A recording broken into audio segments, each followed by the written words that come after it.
Assalamu Walaikum. In this video, how to highlight duplicates in Google Sheets 2 columns. Okay, let's begin.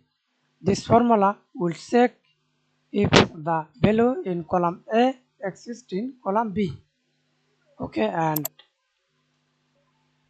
if you want to highlight duplicates in both columns, then use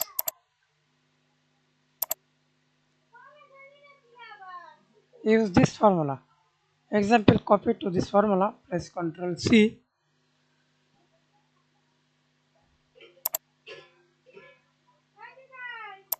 First of all, select two columns A and column B. Then go to Format tab, conditional formatting, and format cells if formula custom formula is, and use to this formula. Select color. That's it. Thanks for watching video. Please subscribe to my channel, like, comment.